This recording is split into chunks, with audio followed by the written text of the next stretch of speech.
Meanwhile, San Miguel Corporation expects delays in the construction and operation of the Bulacan New Manila International Airport.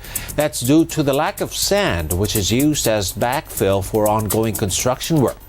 It says the government suspension of Manila Bay reclamation projects has limited the company's sand sources.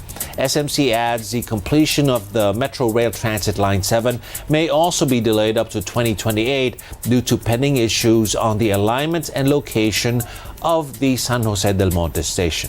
Tingnan natin kay Google Map kung gaano nakalawak itong ginagawa nilang airport. Ay abot na to ng 1,832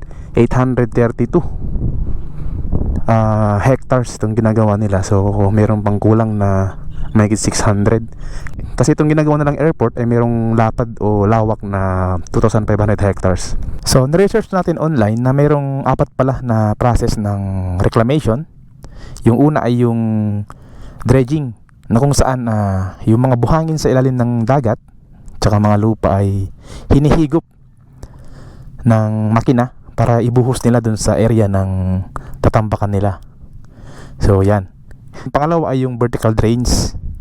So meron silang tinutusok sa ilalim ng lupa para ilabas yung mga existing na mga tubig na naiwan pa dun sa ilalim ng na-dredge nila na mga buhangin.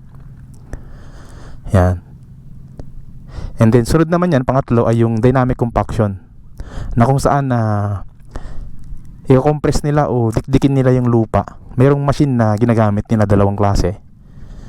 Merong isang parang hammer, and then yung isa naman ay parang crane na merong binabagsak na mabigat na bagay para makompress yung lupa. And then yung panghuli ay yung revetment construction o riprap na tinatawag nila. Naglalagay sila ng mga bato sa gilid ng na-reclaim na area. Yan. Para yung mga lupa na sa taas na o mataas na hindi siya mag-landslide pababa, pailalim dun sa ilalim ng dagat.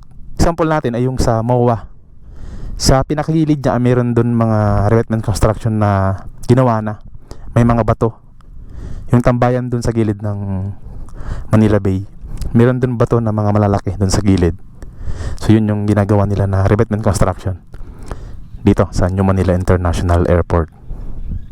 And then kasama rin sa project dito ay yung dredging. Yan, nag-dredge sila dyan ng sa mga ilog.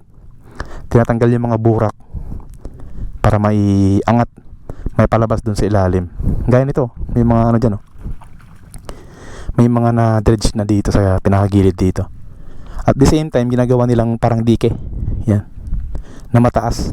Harang din yan sa mga tubig na mga galing sa ulan at dito sa high tide, galing sa Manila Bay. So malaking bagay dyan yung ginagawa nila na paglalagay ng mga burak dyan sa mga gilid. Yan taas na yan. Sarapan natin, yan. Hanggang dun yan sa may pinakailog dun sa Kaliptip, Bulacan.